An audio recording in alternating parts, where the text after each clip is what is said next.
Hello everyone, स्वागत है आप सभी का हमारे इस प्लेटफॉर्म पे। आज जो हम बाल मनोविज्ञान के तहत अपना ये सेशन कवर करने जा रहे हैं वो होगा इंक्लूसिव एजुकेशन यानी कि समावेशी शिक्षा के ऊपर एमसीक्यू। इसका जो थ्योरी वाला वीडियो है, थ्योरेटिकल पार्ट का, वो ऑलरेडी कवर है, ऑलरेडी अपलोडेड है। अगर वो वीडियो आपने नहीं देखी है तो पहले आप वो वीडियो देख लीजिएगा।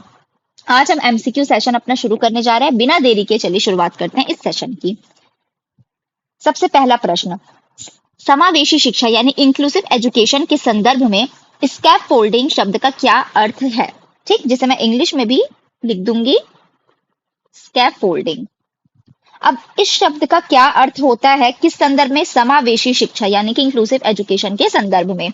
आपके ऑप्शंस दिए हुए हैं। पहला, विकलांग छात्रों के लिए कक्षाएं बनाना। दूसरा, छात्रों को एक शिक्षण लक्ष्य तक पहुंचाने के लिए तात्कालिक समर्थन प्रदान करना।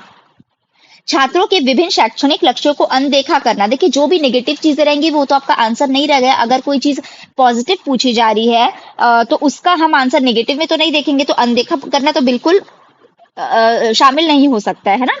छात्रों को उनकी क्षमताओं के आधार पर छांटना, ये भी नहीं होगा। जो स्कैप फोल्डिंग का अर्थ होता है वो ऑप्शन नंबर बी जो लिखा हुआ है वो आपका उत्तर होगा। छात्रों को एक शिक्षण लक्ष्य तक पहुंचाने के लिए तात्कालिक यानी तुरंत समर्थन प्रदान करना। जो स्कैप फोल्डिंग हम कहते हैं वो ऐसा तरीका है जिसमें जो टीचर है वो एक फैसिलिटेटर यानी सुविधा प्रदाता का काम करेगा, जिससे बच्चे को वो मेंटर दे पाए उनके अर्ली स्टेज लर्निंग में, शुरुआती हिस्से में जो लर्निंग डिफिकल्टीज फेस कर रहे हैं, जिनको भी दिक्कतें आती हैं उनके लिए। ठीक है, उनके लिए अर्ली स्टेज में, शुरुआत में ही उनको मेंटर करना, उनको असिस्ट करना, ये कहलाता है स्कैप फोल्डिंग। तो छात्रों को एक शिक्षण लक्ष्य है जो लक्ष्य फिक्स करके हम रखेंगे, वहां तक पहुंचाने के लिए तात्कालिक समर्थन प्रदान करना ही क्या कहलाता है? स्कैप फोल्डिंग कहलाता है।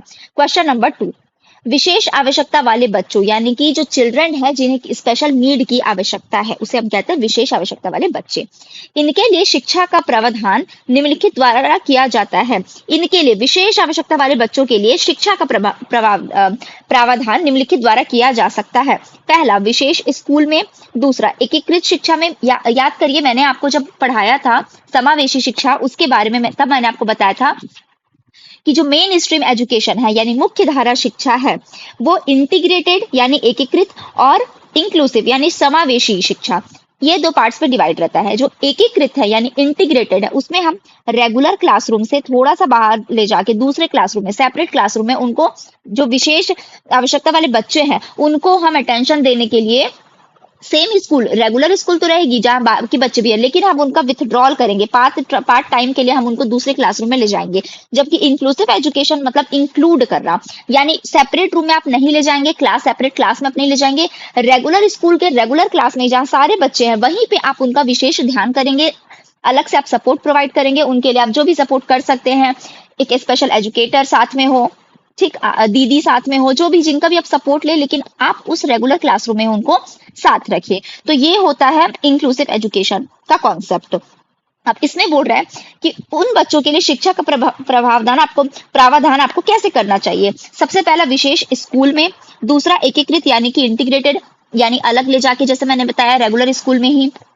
तीसरा, समावेशी शिक्षा। और चौथा, उपरोक्त में से कोई नहीं। तो ऑप्शन हो जाएगा ऑप्शन नंबर सी, आंसर हो जाएगा ऑप्शन नंबर सी, समावेशी शिक्षा में यानी इंक्लूसिव एजुकेशन। ये जो है ये आपका टारगेट होना चाहिए, ये शिक्षा का प्रावधान होना चाहिए विशेष आवश्यकता वाले बच्चों के लिए। यही तो हम पढ़ रहे हैं समावेशी शिक्षा के अंदर, है ना, कि उनको आप विशेष स्कूल, ये पहले के टाइम पे बहुत कॉमन था, है ना, एकीकृत शिक्षा ना देके आज के टाइम का जो इंक्लूसिव एजुकेशन है वो आप दे। तो ऑप्शन नंबर सी जो है वो आपका उत्तर हो जाएगा। क्वेश्चन नंबर 3, समावेशी शिक्षा की व्यवस्था की जाती है, किसके लिए की जाती है? समावेशी इंक्लूसिव एजुकेशन की जो व्यवस्था है वो किसके लिए की जाती है? क्या ये सामान्य बालकों हेतु होती है?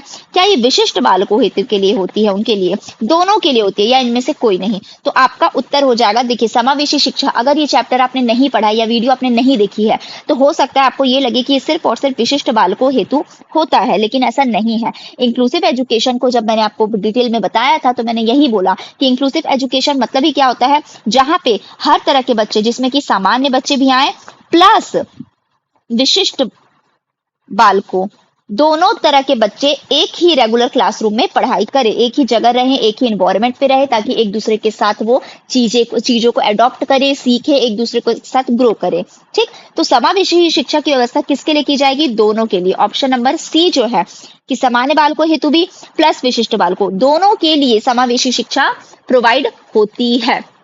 इसका अर्थ ही यही है कि इसमें सामान्य बच्चे, विशिष्ट बच्चे जिनको जरूरत है ना, और इसी में कैसे बच्चे आ जाएंगे? विशिष्ट यानी कि जो दिव्यांग हो वो भी, और प्रतिभाशाली जिसे हम गिफ्टेड चिल्ड्रन भी कहते हैं वो भी आ जाएंगे। ठीक है, चलिए क्वेश्चन नंबर 4, आईईडीसी स्टैंड्स फॉर, यानी आईईडीसी का फुल फॉर्म क्या है? तो देखिए आईईडीसी ऑप्शन आपको क्या दिया? International education for disabled children, integrated education for disabled children, integrated education for different children, और implementing education for disabled children. तो इंटीग्रेटेड एजुकेशन, ठीक, यहाँ पे इंटीग्रेटेड इंटरनेशनल नहीं, इंटीग्रेटेड इंटीग्रेटेड। ठीक है, अब आपको देखना है कि डिफरेंट चिल्ड्रन या डिसेबल्ड चिल्ड्रन। तो जो डिसेबल्ड चिल्ड्रन है उनके लिए इंटीग्रेटेड एजुकेशन, आईईडीसी का फुल फॉर्म हो जाएगा ऑप्शन नंबर डी जो है, integrated education for disabled children. Next, कक्षा प्रबंधन के लिए मुख्य रूप से कौन जिम्मेदार है? कक्षा के प्रबंधन के लिए यानी क्लासरूम मैनेजमेंट के लिए, क्लासरूम मैनेजमेंट के लिए, क्लासरूम मैनेजमेंट के लिए मेन रूप से, मुख्य रूप से कौन जिम्मेदार है? प्रधानाचार्य, कक्षा शिक्षक, छात्र या पर्यवेक्षक? देखिए जो प्रिंसिपल होता है वो स्कूल के लिए रिस्पॉन्सिबल है, हम जानते हैं, लेकिन अगर कक्षा प्रबंधन की बात की जाएगी तो उसके लिए जो कक्षा शिक्षक है यानी कि क्लास टीचर जो हो जाएगा ये मुख्य रूप से जिम्मेदार होगा। क्योंकि एक क्लास टीचर क्यों अपॉइंट किया जाता है? ताकि उस क्लास को वो अच्छे से समझे। तो उस कक्षा के प्रबंधन के लिए हर चीज की जिम्मेदारी एक पर्टिकुलर कक्षा के लिए, एक पर्टिकुलर क्लास के लिए किसकी होनी चाहिए? कक्षा शिक्षक की होनी चाहिए। वो उन्हें अच्छे से बच्चों को हैंडल कर पाता है, वो समझ पाता है कि जो उनके बच्चे हैं उनका नेचर कैसा है, वो पढ़ाई में कैसे हैं, वो एक्स्ट्रा करिकुलर जो एक्टिविटीज है उसमें कैसे है। तो मूल रूप से जो पूरा प्रबंधन का पार्ट है कक्षा प्रबंधन का, वो उसके लिए जिम्मेदार कौन होता है? मुख्य रूप से कक्षा शिक्षक होता है। Option number B. Question number 6, प्रतिभाशाली बच्चों यानी जो गिफ्टेड चिल्ड्रन है उनकी शिक्षा के लिए निम्नलिखित में से कौन सी योजना अपनाई जानी चाहिए? यानी जो गिफ्टेड चिल्ड्रन है, जो ऑलरेडी प्रतिभाशाली बच्चे हैं, अब उनके लिए हमें किस टाइप का एजुकेशन, किस टाइप की योजना, किस टाइप की प्लानिंग को अपनाना चाहिए? सबसे पहला आपका ऑप्शन दिखा है अलग स्कूल। तो ये तो कहीं पे भी आप इसे सही करके मत आइएगा, मतलब जब भी कोई पॉजिटिव चीज पूछ रहा है। अलग स्कूल हम कैसे क्यों बनाएंगे? हम यही तो समावेशी शिक्षा के अंदर पढ़ रहे हैं कि उसमें सामान्य बालक जो वो भी रहेंगे, प्रतिभाशाली बच्चे भी रहेंगे, और जो विशेष रूप से जो बालक है, विशिष्ट बालक है ना, वो भी रहेंगे। तो प्रतिभाशाली बच्चों की शिक्षा के लिए कौन सी योजना अपनाई जानी चाहिए? अलग स्कूल, सूक्ष्म शिक्षण यानी माइक्रो टीचिंग, वो एक अलग कॉन्सेप्ट है। संवर्धन कार्यक्रम यानी इनरिचमेंट प्रोग्राम, इनरिचमेंट प्रोग्राम, या इनमें से कोई नहीं। तो आपका ऑप्शन नंबर सी जो है वो उत्तर हो जाएगा। क्योंकि ऐसे बच्चे जिनको पहले से ही देखिए प्रतिभाशाली है, मतलब वो बहुत इजीली कोई चीज को अडॉप्ट कर लेते हैं, इजीली चीजों को समझ लेते हैं, तो उनके लिए आपको जितने और ज्यादा इनरीच कर सके, आप उनके टैलेंट को, उनके कॉन्फिडेंस को और बूस्ट कर सके, उस टाइप के प्रोग्राम आपको डेवलप करने चाहिए। अलग स्कूल बिल्कुल नहीं, माइक्रो टीचिंग अलग कॉन्सेप्ट है, जहाँ पे जो टीचर है, जो टीचर बनने जा रहा है, जो बीएड है, वो इस चीज को करता है। ठीक, तो जो इनरिचमेंट प्रोग्राम है ऑप्शन नंबर सी, ठीक, संवर्धन कार्यक्रम, ये उन बच्चों के लिए ये योजना अपनाई जानी चाहिए। चलिए क्वेश्चन नंबर 7, 20 से 35 का आईक्यू रेंज, 20 से 35 किस डिग्री की मंदता को दर्शाएगा? अब देखिए जब आईक्यू लेवल हमने वो पढ़ा था तब इंटेलिजेंस की बात की थी, जो कॉन्सेप्ट ऑफ इंटेलिजेंस, उसमें हमने अलग अलग आईक्यू रेंज के बारे में पढ़ा था, समझा था। ठीक है, तो अगर 20 से 25 का, तो वो मंदता को तो दर्शाता है, लेकिन उसमें बोल रहा है कि वो किस रेंज के, यानी हल्की मंदता हम बोलेंगे, मध्यम, गंभीर, गहरा। ठीक है, तो जब हम इंटेलिजेंस वाला पढ़े थे उसमें मैंने आपको बताया था कि सामान्य जो प्रतिभाशाली रहता है उनका 140 से ऊपर, 140 से उससे ऊपर रहता है। सामान्य का रहता है 90 से 110। अब मंद बुद्धि मतलब 70 से कम, ये मंद बुद्धि का होता है। और जड़ बुद्धि यानी ये जो लिखा है, ठीक है, किस मंदता को, वो 25 से कम वालों के लिए यही है, 25 से कम। ठीक है, तो इसकी किस डिग्री की मंदता को दर्शाएगा? तो आपका ऑप्शन क्या दिया हुआ है इसमें? हल्के, मध्यम, गंभीर, गहरा। तो ऑप्शन नंबर सी जो है कि वो एक गंभीर डिग्री है ना, उसके उस डिग्री की मंदता को दर्शाता है। नेक्स्ट, पीडब्ल्यूडी अधिनियम 1995 के अनुसार किस व्यक्ति के विकलांग श्रेणी में होने का न्यूनतम किसी व्यक्ति के विकलांग श्रेणी में होने का न्यूनतम प्रतिशत क्या है, मतलब मिनिमम परसेंटेज क्या है। पीडब्ल्यूडी अधिनियम पीडब्ल्यूडी एक्ट 1995 के अकॉर्डिंग किसी व्यक्ति को अगर विकलांग श्रेणी में आना है, यहाँ पे 1995 की बात की जा रही है, ठीक, पर्सन विथ डिसेबिलिटी जिसे हम कहते हैं वो। अब क्या लिखा है, हाँ, न्यूनतम प्रतिशत क्या होनी चाहिए, तो आपके ऑप्शंस लिखे हुए हैं 35 यानी 35%, 40, 45 या 50। तो क्वेश्चन नंबर 8 का उत्तर हो जाएगा ऑप्शन नंबर बी, 40%। ये इस अधिनियम के अनुसार बोल रहा है, ठीक है ना। तो किसी व्यक्ति को विकलांग श्रेणी में शामिल है होना है तो उसका जो मिनिमम परसेंटेज है वो कितना होना चाहिए, 40% विकलांगता होनी चाहिए, तब वो उस अधिनियम के अनुसार उस विकलांग की श्रेणी में आ सकता है। ऑप्शन नंबर बी आपका उत्तर हो जाएगा। नेक्स्ट, विशेष शिक्षा पर संयुक्त राष्ट्र यूनाइटेड नेशन का विश्व सम्मेलन वर्ष किस वर्ष में आयोजित किया गया था, किस चीज के ऊपर। देखिए अलग अलग जो उनके एजेंडाज रहते हैं उसमें जब विशेष शिक्षा की बात की गई थी तो वो कब, वो सम्मेलन किस वर्ष में आयोजित किया गया था, 1993, 1993, 1994, 95 या 96। तो इसमें आपका जो आंसर है वो हो जाएगा 1994, 94 में, ठीक। चलिए, कोई कोई चीजें हैं जो आपको डायरेक्ट याद रखनी है, जैसे परसेंटेज आपको याद रखना है, इसमें ईयर आपको याद रखना है, तो उसके साथ कोई ऐसा हिंट या वो आप खुद बनाना चाहें तो आप बना सकते हैं, अदरवाइज आपको डायरेक्ट उसको याद करना है। नेक्स्ट क्वेश्चन क्या है, मानसिक स्वास्थ्य अधिनियम को किस वर्ष में पेश किया गया था, 1987, 88, 89 या 90। तो ऑप्शन नंबर ए जो है 1987, याद रखिएगा, मानसिक स्वास्थ्य अधिनियम 1987। ये क्वेश्चन और भी आ चुका है एग्जाम में, तो ये इंपॉर्टेंट क्वेश्चन है कि मानसिक स्वास्थ्य अधिनियम को किस वर्ष में पेश किया गया था। ऑप्शन नंबर ए जो है वो आपका उत्तर है 1987। चलिए, क्वेश्चन नंबर 11, शिक्षा का अधिकार अधिनियम यानी कि राइट टू एजुकेशन, ये किस वर्ष में पेश किया गया था। ऑप्शन दिया हुआ है 2006, 2007, 2008 या 2009। तो इसके अनुसार जो आपका उत्तर है वो हो जाएगा ऑप्शन नंबर डी, 2009, 2009, ठीक है। शिक्षा का अधिकार यानी राइट टू एजुकेशन एक्ट किस वर्ष में पेश किया गया था, 2009 में। नेक्स्ट क्वेश्चन, निम्नलिखित में से कौन सा एक विशिष्ट सीखने की अक्षमता है, यानी कि लर्निंग डिसेबिलिटी, सीखने की अक्षमता है पूछा जा रहा है, ठीक है, क्षमता नहीं, लर्निंग डिसेबिलिटी। जब इसका थ्योरी पोर्शन हम पढ़ रहे थे पिछले वीडियो में, तब मैंने आपको बताया था कि अलग अलग प्रकार के जो चिल्ड्रन रहते हैं जिनकी डाइवर्स नीड रहती है, स्पेसिफिक मतलब अलग अलग नीड्स रहती है, तो विविध आवश्यकताएं वाले जो बच्चे रहते हैं उनमें सेंसरी यानी संवेदी अक्षमता होती है, जिसके अंदर यहाँ पे श्रवण बाधिता, दृष्टि बाधिता और शारीरिक रूप से अगर विकलांग है तो, ठीक है, ये किसके अंदर आ जाएगा, संवेदी अक्षमता या सेंसरी डिसेबिलिटी के अंदर। नेक्स्ट है आपका डेवलपमेंटल यानी कि विकासात्मक। अब ये इस प्रकार की जो डिसेबिलिटी है उसके अंदर क्या आता है, ऑटिज्म, जिसे ASD हम कहते हैं, ये सब मैंने आपको बताया है लास्ट क्लास में, है ना, ऑटिज्म या ऑटिज्म, स्पेक्ट्रम डिसऑर्डर, ठीक। तो ये डेवलपमेंट यानी विकास होने में जब उनको प्रॉब्लम आ रही है, उससे रिलेटेड उनकी जो अक्षमता है तब वो उसमें आता है। अब लर्निंग डिसेबिलिटी की बात की जाएगी, जब लर्निंग डिसेबिलिटी, इसीलिए मैंने अलग अलग पार्ट्स में इसको डिवाइड किया था। लर्निंग डिसेबिलिटी यानी अधिगम अक्षमता है ना, लर्निंग में डिसेबिलिटी होना, तब इसके अंदर मैंने आपको बताया था कि डिसलेक्सिया होता है, ठीक, डिसलेक्सिया होता है, उसके अलावा डिस्ग्राफिया होता है, डिसकैल्कुलिया होते हैं, ये सब अलग अलग, डिस्पेशिया होता है। तो ये सब चीज जो उनको लर्निंग के अंदर प्रॉब्लम आए उससे होता है। तो इसमें सेम चीजें पूछ रही है कि विशिष्ट सीखने की अक्षमता के अंदर कौन आएगा, यानी कि लर्निंग डिसेबिलिटी के अंदर। तो पहला ऑप्शन आपका दिया हुआ है आत्मकेंद्रित हम किसको बोलते हैं, ऑटिज्म को बोलते हैं, ठीक है, ऑटिज्म को बोलते हैं। तो ऑटिज्म किसके अंदर आ जाएगा, डेवलपमेंट यानी विकासात्मक, ठीक। डिसलेक्सिया, ये जो है ये आपका रीडिंग में यानी कि पढ़ने में दिक्कत होती है, वर्ड्स को जैसे कि पढ़ नहीं पाते हैं ठीक से, तो उसमें दिक्कत होती है, तो ये किसके अंदर आ जाएगा, लर्निंग डिसेबिलिटी के अंदर आ जाएगा। तो क्वेश्चन नंबर 12 का उत्तर जो होगा वो ऑप्शन नंबर बी होगा। श्रवण हानि ये अलग है और ये इंटेलिजेंस से रिलेटेड जो भी प्रॉब्लम रहती है उसके अंदर ये आता है। ठीक, नेक्स्ट।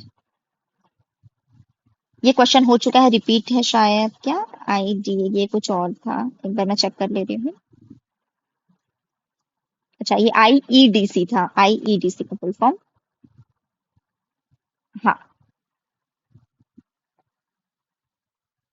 और ये आईडीईए है, आइडिया। ठीक है, अब इसका फुल फॉर्म क्या है, तो इसमें आपके ऑप्शंस दिए हुए हैं, individuals with disability enforcement act, individuals with disabilities employment act. जहां पे एम्प्लॉयमेंट वहां तो नहीं होगा ये, है ना, क्योंकि अभी हम जो पढ़ रहे हैं उससे रिलेटेड ही आपको पूछ रहा है, फिर भी चलिए अगर उस चीज को हम इग्नोर करें तो नेक्स्ट है individuals with disabilities education act और individual with disabilities establishment act. तो इसमें जो आपका उत्तर हो जाएगा वो ऑप्शन नंबर सी जो है, individuals with disabilities education act. जो इंडिविजुअल है जिनको डिसेबिलिटी है, ठीक है, उनके लिए एजुकेशन एक्ट होना। नेक्स्ट, ब्रेल लिपि का विकास किसने किया था, बहुत इंपॉर्टेंट प्रश्न है, अलग अलग एग्जाम में पूछ चुका है। आपके ऑप्शन है क्रिक ने, ब्रेल लुई ने, इटार्ड ने और बर्ट ने। तो आपका जो ऑप्शन है, सॉरी, जो आंसर है वो क्या होगा, लुई ने। ठीक है, ब्रेल लुई ने ब्रेल लिपि का आविष्कार किया था, इसलिए देखिए यहाँ पे इनका नाम नहीं लिख के सिर्फ इनका सरनेम दिया हुआ है। तो आपका जो आंसर है इसमें ऑप्शन नंबर बी हो जाएगा। चलिए इनके बारे में मैं ये बता देती हूँ।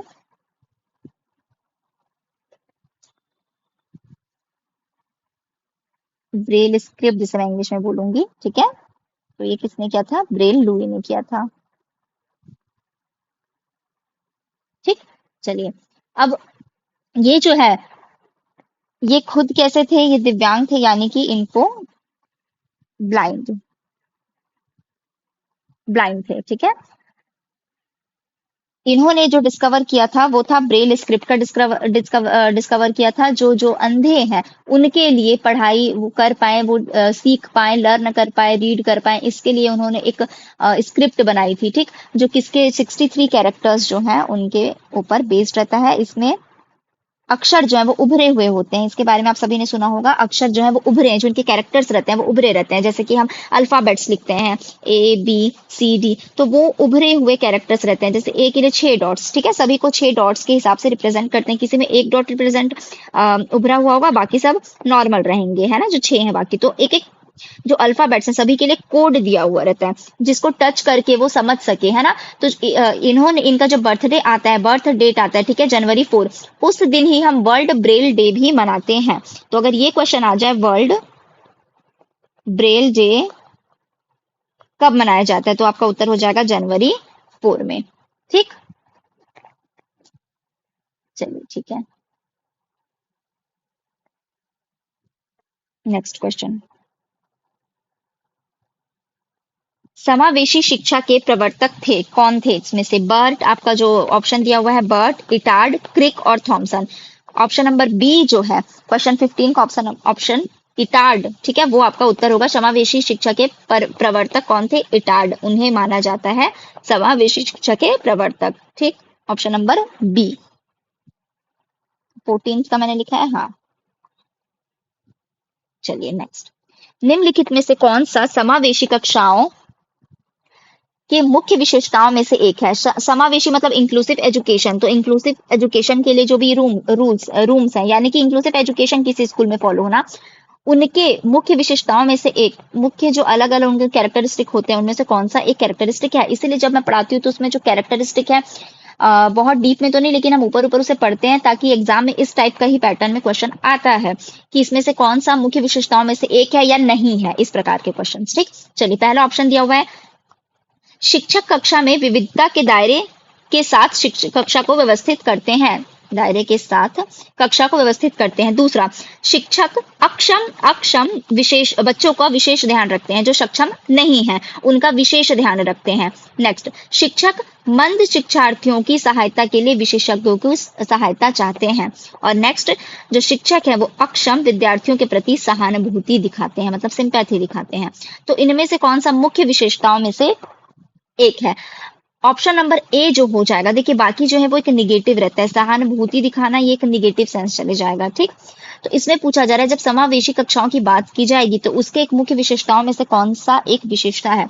तो शिक्षक कक्षा में विविधता के दायरे के साथ कक्षा को व्यवस्था, मतलब उसे भी पता है कि विविध प्रकार के बच्चे हैं, अलग अलग प्रकार के बच्चे हैं, और उस दायरे में रह के वो कक्षा को व्यवस्थित करता है, ठीक। जो भी शिक्षक है वहां पे उनका विशेष ध्यान रखते हैं, ये बिल्कुल है उनकी उनका ध्यान रखते हैं, लेकिन हम उनको साथ में लेके चल रहे हैं तो उसके विविधता के दायरे में, मतलब उसे ये पता होना चाहिए कि अलग अलग प्रकार के बालक जो है वो साथ बैठकर पढ़ रहे हैं, तो उस हिसाब से वो कक्षा को व्यवस्थित करते हैं। नेक्स्ट, ये हो गया समावेशी शिक्षा का महत्व है, यानी इंपॉर्टेंस ऑफ इंक्लूसिव एजुकेशन। इसमें से कौन सा एक समावेशी शिक्षा का महत्व है। ऑप्शन ए, छात्रों में सहनशीलता के गुणों का विकास, दूसरे के व्यक्तित्व के सम्मान की भावना का विकास, मानव संसाधन का सही निर्माण, या उपरोक्त सभी। तो जब आप ऑप्शन को पढ़ेंगे तो इसमें आपको समझ में आ जाएगा कि सारे ऑप्शन जो हैं, यानी छात्रों में सहनशीलता के गुणों का विकास, ये सब मैंने आपको बताया था कि क्या महत्व है या क्या इंपॉर्टेंस है, समावेशी शिक्षा क्यों लाया गया, ठीक है, क्यों वो इंटीग्रेटेड एजुकेशन से अलग है। तो उसकी वजह से जो छात्र हैं उनमें सहनशीलता, क्योंकि वो ऐसे लोगों के साथ भी रहेंगे जो उनसे डिफरेंट है, तो उनके साथ रह के जो सहनशीलता के गुणों का विकास होगा। दूसरे के व्यक्तित्व, मतलब जो दूसरे सामने दूसरी पर्सनैलिटी जो है उनके भी व्यक्तित्व की सम्मान की भावना, उनके प्रति भी सम्मान की भावना का विकास हो उनमें। मानव संसाधन का सही निर्माण, उपरोक्त सभी। तो ऑप्शन नंबर डी जो है वो आपका उत्तर हो जाएगा क्वेश्चन नंबर 17 का। अंतर्राष्ट्रीय विकलांग दिवस कब मनाया जाता है। 3 दिसंबर, 12 जनवरी, 14 सितंबर, या 21 जून।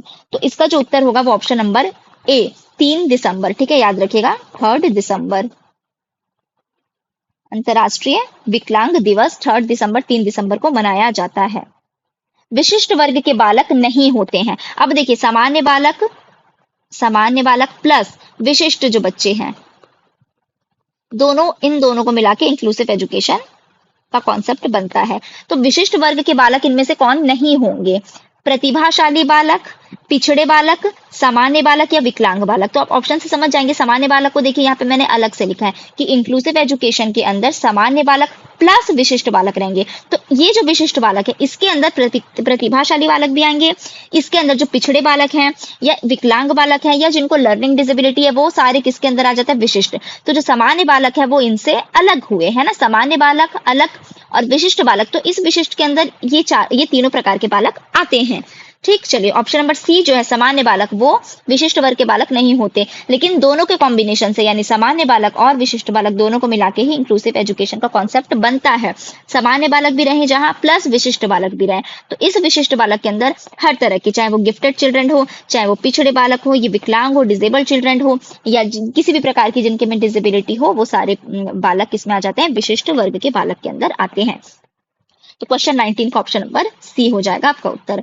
शिक्षा का अधिकार अधिनियम संविधान के किस संशोधन द्वारा पारित किया गया। पहला है 50वें, 50th, ठीक है, कॉन्स्टिट्यूशनल अमेंडमेंट पूछा जा रहा है यहाँ पे कि शिक्षा का अधिकार अधिनियम संविधान के किस संशोधन द्वारा पारित किया गया था। 27th, 91 या 86। तो आप ऑप्शन नंबर डी जो है वो आपका उत्तर हो जाएगा क्वेश्चन नंबर 20 का, ठीक है। 86th कॉन्स्टिट्यूशनल अमेंडमेंट, ठीक है, उसके अंदर शिक्षा का अधिकार अधिनियम इस संविधान संशोधन के अंदर पारित किया गया था। चलिए नेक्स्ट, दिव्यांग जन अधिकार अधिनियम वर्ष डैश डैश में लागू किया गया था। किस वर्ष में दिव्यांग जन अधिकार अधिनियम लागू किया गया था। शायद ये क्वेश्चन हम कवर कर चुके हैं, देख लेते हैं एक बार और। 1992, 1992, 1995, 1999 या 2016। तो देखिए यहाँ पे क्वेश्चन नंबर 21 जो कह रहा है उसमें दिव्यांगजन, एक क्वेश्चन मैंने आपको बताया था लेकिन वो 1995 की बात की गई थी, ठीक है। यहाँ पे मैं आपको बता देती हूँ, उस एक्ट में चेंज लाया गया, उसको हटा के, रुकिए एक मिनट में इसका क्वेश्चन,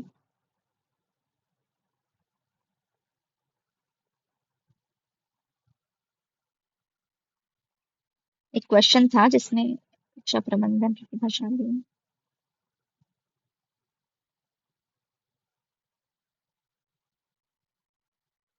शायद वो आगे है वो क्वेश्चन, चलिए ठीक है। ठीक है।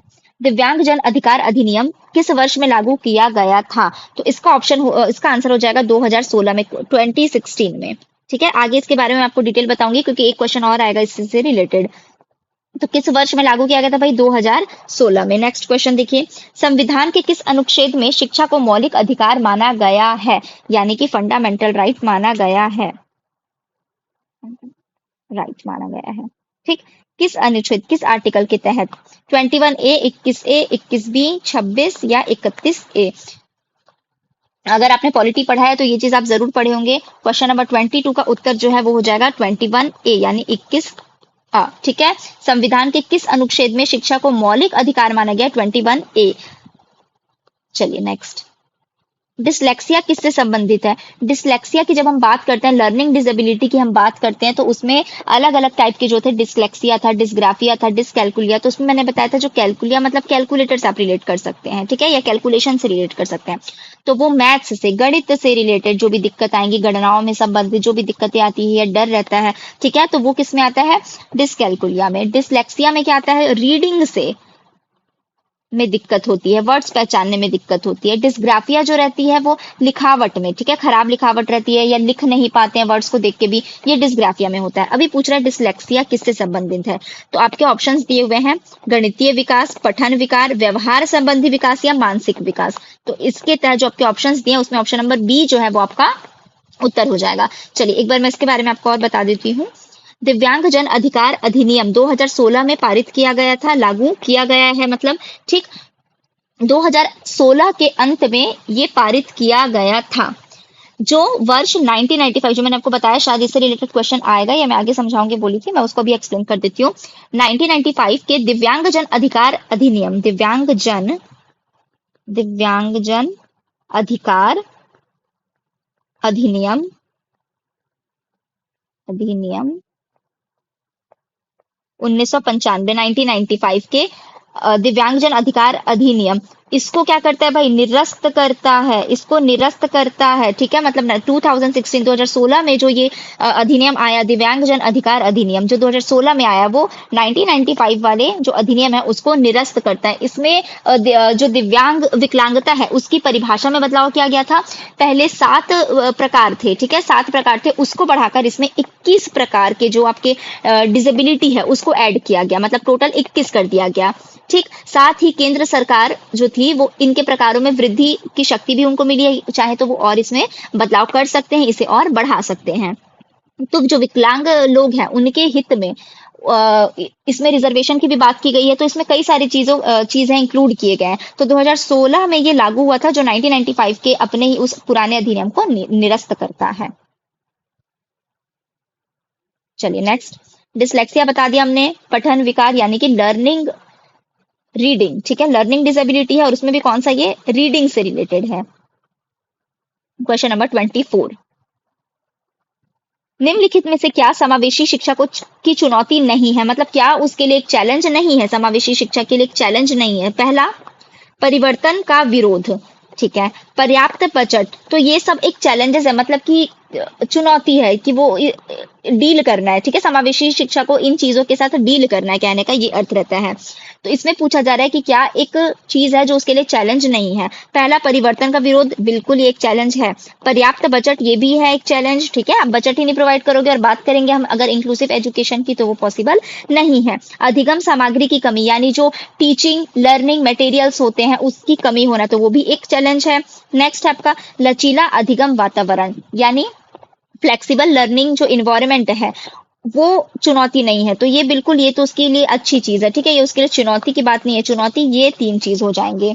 ठीक, जो ऑप्शन नंबर डी है लचीला अधिगम वातावरण, ये इसके हित में है, मतलब ये इसका एक कैरेक्टर है कि वो फ्लेक्सिबल होना चाहिए, फ्लेक्सिबल वातावरण होना चाहिए, ठीक है, लर्निंग एनवायरनमेंट वो जो फ्लेक्सिबल होना चाहिए, तो ये उसके चैलेंज नहीं है, ये उसका एक कैरेक्टरिस्टिक है। उसके लिए चैलेंज चुनौती क्या है? तो परिवर्तन का विरोध करता है, ये उसके लिए चैलेंज है। पर्याप्त बजट ना होना, ये उसके लिए चैलेंज है। और अधिगम सामग्री की कमी होना, ये भी एक चैलेंज है। लचीला अधिगम वातावरण होना ये चुनौती नहीं है के अंदर आपका आएगा, तो ऑप्शन हो जाएगा डी आपका उत्तर। ठीक, नेक्स्ट क्वेश्चन, एक समावेशी शिक्षा कक्षा में डैश जोर होना चाहिए, मतलब किस चीज पर जोर होना चाहिए। अगर कोई समावेशी शिक्षा कक्षा चल रही है, इंक्लूसिव एजुकेशन अगर हम फॉलो कर रहे हैं, तो किस चीज पर हम जोर देते हैं। पहला, सामाजिक पहचान के आधार पर छात्रों के अलगाव। बिल्कुल गलत। जहां पे भी अलगाव की बात की जाएगी, आपको याद रखना है कि वो आपका उत्तर नहीं होगा, क्योंकि इंक्लूसिव एजुकेशन अलगाव यानी सेग्रीगेशन की बात नहीं करता है। सेग्रीगेशन को, अलगाव को हटाता है, ये उसके लिए एक निगेटिव वर्ड है। ठीक है, तो जहां भी छात्रों के अलगाव की बात की जाएगी, वो उसे सपोर्ट नहीं करेगा इंक्लूसिव एजुकेशन। ठीक, तो सामाजिक पहचान के आधार पर छात्रों का अलगाव गलत बात है, इसमें आप जोर देना ये नहीं होगा।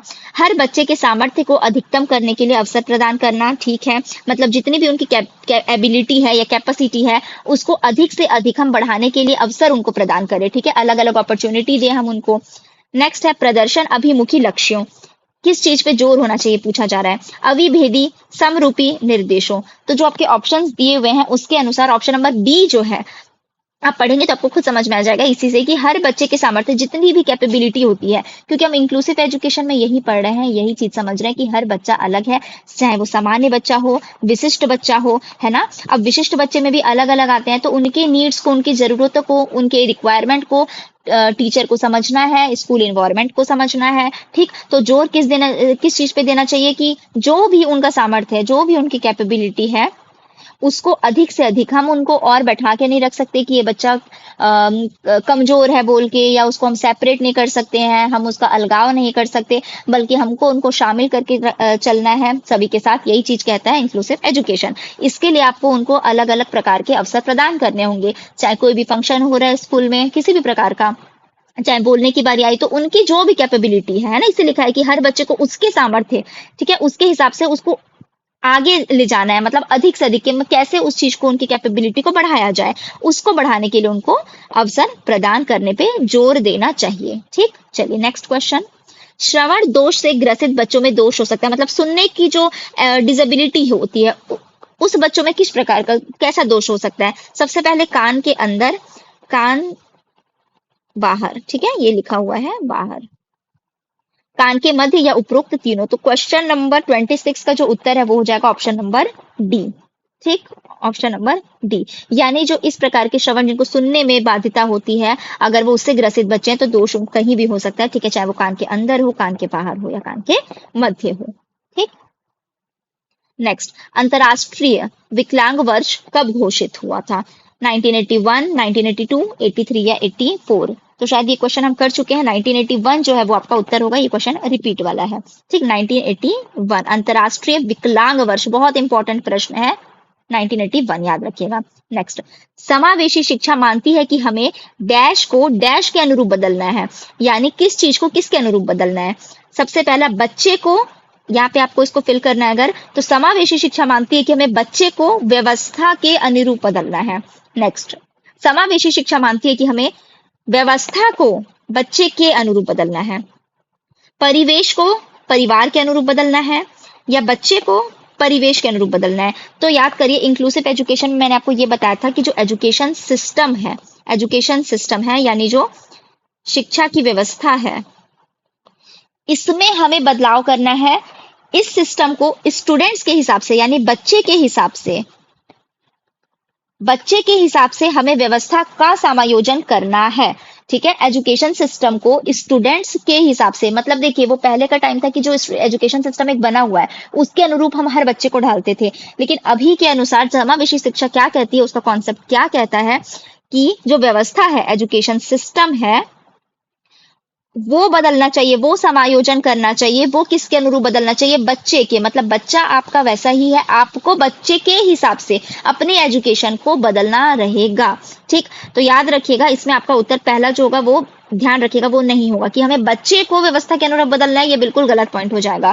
क्वेश्चन नंबर 28 का ऑप्शन बी जो है कि हमें व्यवस्था को बच्चे के अनुरूप बदलना है। ठीक, अगर बच्चे में डिसेबिलिटी है तो उनके लिए हम अलग करिकुलम फॉलो करते हैं। ठीक, सेम क्लासरूम में वो बैठ रहा है लेकिन उसके लिए एक अलग करिकुलम फॉलो होगा, एक अलग पाठ्यक्रम फॉलो होता है। ठीक, बाकी बच्चों के लिए, सामान्य बच्चों के लिए एक अलग होगा। तो इसमें क्या हुआ कि जो व्यवस्था थी हमने उसको बदला, किसके अनुरूप, बच्चे के अनुरूप, है ना। तो इस प्रकार से इसका जो उत्तर है वो ऑप्शन नंबर बी हो जाएगा। नेक्स्ट, क्वेश्चन नंबर 29, समावेशी शिक्षा की व्यवस्था की जाती है।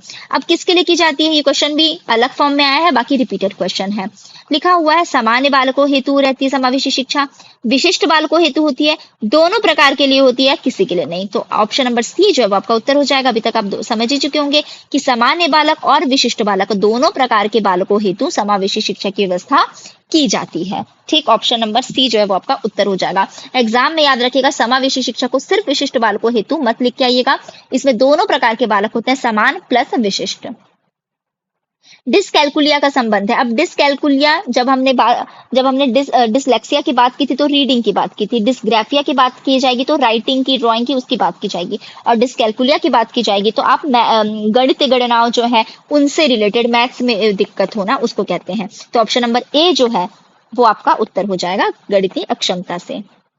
नेक्स्ट, निम्नलिखित में से कौन सा विशिष्ट बालकों का प्रकार नहीं माना जाता है। मतलब इसमें से कौन सा विशिष्ट बालक, सामान्य बालक तो अलग हो गए, अब विशिष्ट बालक के अंदर अलग अलग बच्चे आते हैं जो मैंने आपको बताया था। तो इसमें पूछा जा रहा है कौन से बालक, किस प्रकार के बालक नहीं आएंगे विशिष्ट बालक में। सबसे पहले धीमी गति से सीखने वाले बिल्कुल आएंगे, सृजनशील बालक मतलब जो जल्दी कवर कर रहे हैं, गिफ्टेड चिल्ड्रन है, आप ऐसे समझ सकते हैं। शारीरिक रूप से विकलांग ये भी आएंगे, ये भी आएंगे, ये भी आएंगे। साधन संपन्न बालक, इनका कोई संबंध नहीं है विशिष्ट बालकों के प्रकार में। तो ऑप्शन नंबर जो ऑप्शन डी है आपका वो आपका उत्तर हो जाएगा। साधन संपन्न बालक का इससे इससे कोई लेना देना नहीं है। ठीक, धीमी गति से सीखने वाले ये भी बच्चे आएंगे, सृजनशील बालक ये भी आएंगे, और शारीरिक रूप से विकलांग तीनों प्रकार के बच्चे जो है वो विशिष्ट बालक के अंदर आएंगे। नेक्स्ट क्वेश्चन, समावेशी में निर्देशन की प्रक्रिया यानी जो डायरेक्शन हम देते हैं वो किसके अकॉर्डिंग रहती है। समावेशी में निर्देशन की प्रक्रिया होती है, कैसी होती है। क्या वह बाल केंद्रित होती है, मतलब जो बालक है उस वो सेंटर्ड, चाइल्ड सेंटर्ड होती है। उद्देश्य यानी जो आपका ऑब्जेक्टिव है, एम है, उसके केंद्रित होती है, मतलब सिर्फ आपके ऑब्जेक्टिव कंप्लीट होने चाहिए। क्या वो समस्या यानी प्रॉब्लम उस पर केंद्रित होती है, या उपरोक्त सभी। तो जो 32 क्वेश्चन है उसका ऑप्शन नंबर सी जो है कि समस्या केंद्रित। सारे देखिए, जब हम एजुकेशन की बात करते हैं तो उसमें अलग अलग चीज रहेगा, उसमें पूछा जाएगा कि ये सेंटर्ड किस सेंटर्ड रहता है ना। अगर पूरे बाल मनोविज्ञान की बात की जाएगी तो बाल मनोविज्ञान बालक केंद्रित होता है, इसीलिए हम बाल मनोविज्ञान पढ़ रहे हैं, क्योंकि वो किससे केंद्रित है, किस पे केंद्रित है, किस पे सेंटर्ड है, बालक पे। ठीक है, पूरी तरीके से। अब उसके अंदर जो अलग अलग हम चीजें पढ़ रहे हैं, अगर उसमें समावेशी शिक्षा की बात की जाएगी, समावेशी शिक्षा, तो वो सिर्फ बालक केंद्रित नहीं, वो उद्देश्य केंद्रित नहीं, बल्कि समस्या केंद्रित। समस्या केंद्रित मतलब किस प्रकार के बालक को किस प्रकार की समस्या है, क्योंकि समावेशी मतलब हर प्रकार के बच्चे उसमें इंक्लूड है। तो जो विशिष्ट बालक हैं, सब विशिष्ट बालक कैसे होंगे भाई, अलग अलग, जैसे मैंने बताया, किसी को लर्निंग डिसेबिलिटी हो सकती है, किसी को संवेदी अक्षमता हो सकती है, कोई प्रतिभाशाली बच्चे होते हैं जिन्हें हम गिफ्टेड चिल्ड्रन बोलते हैं, है ना, असाधारण बच्चे अपवाद हम जिन्हें कहते हैं। तो इस प्रकार अलग अलग प्रकार के जो बालक होते हैं उनको उनकी अलग आवश्यकता होती है ना। तो उन समस्या केंद्रित होनी चाहिए समावेशी शिक्षा, ये उसकी प्रक्रिया होती है कि किस प्रकार की समस्या को बच्चा फेस कर रहा है, उस प्रकार से उसको सॉल्यूशन दिया जाता है। तो 32 का ऑप्शन नंबर सी उत्तर हो जाएगा। नेक्स्ट, CWSN का अर्थ क्या है। ये सबसे शुरुआत में मैंने आपको बताया था जब हम पिछला वीडियो कवर कर रहे थे, चाइल्ड विथ स्पेशल नीड, विशिष्ट आवश्यकता वाले बच्चे, यही जो हम पढ़ रहे हैं अभी, पूरा जो चैप्टर जिस पे डिपेंड है ना। तो चाइल्ड विथ स्पेशल नीड, ये है CWSN का फुल फॉर्म। हिंदी में अगर हम बोले तो विशिष्ट आवश्यकता वाले बच्चे, है ना। मजबूत आवश्यकता वाले बच्चे नहीं, विशिष्ट आवश्यकता वाले बच्चे बिल्कुल। मृदु आवश्यकता वाले बच्चे या एकांगी आवश्यकता है, तो बहुत कॉमन है कि विशिष्ट आवश्यकता वाले बच्चे को CWSN का अर्थ यही है। नेक्स्ट क्वेश्चन, NCERT के अनुसार समावेशी शिक्षा है। अब NCERT क्या कहता है भाई, ये भी क्वेश्चन हमने किया था। NCERT कहता है कि धर्म, जाति, लिंग, समाज, परिवार आदि के आधार पर बिना भेदभाव के विद्यालय में शिक्षा देना ही समावेशी शिक्षा है। ये NCERT ने डेफिनेशन दिया है इंक्लूसिव एजुकेशन का। नेक्स्ट क्या लिखा है, सामाजिक, बुद्धि, मानसिक, शारीरिक, भाषाई, भावनात्मक सभी को एक साथ शिक्षा देना, विशेष शैक्षिक आवश्यकता वाले विशेष बालकों के लिए शिक्षा, ये इंक्लूसिव एजुकेशन नहीं, या उपरोक्त सभी नहीं, ये भी नहीं। ठीक है, ऑप्शन नंबर ए जो है कि विद्यालय में बिना भेदभाव के किसके आधार पर, धर्म, जाति, लिंग, समाज, परिवार आदि, यानी किसी भी प्रकार के आधार पर हम भेदभाव नहीं करके विद्यालय में सभी बच्चों को शिक्षा प्रदान करेगी। NCERT के अनुसार समावेशी शिक्षा का डेफिनेशन है। चलिए, जितने इंपॉर्टेंट क्वेश्चन थे वो सब कुछ मैंने कवर कर दिया है। जब पूरा सिलेबस कंप्लीट हो जाएगा तो मिक्स्ड क्वेश्चन भी हम एमसीक्यू के फॉर्म में कवर करेंगे। उम्मीद है ये लेक्चर आपको पसंद आया होगा। मिलते हैं हम अपनी अगली वीडियो में एक नई टॉपिक के साथ। Thank you so much and take care.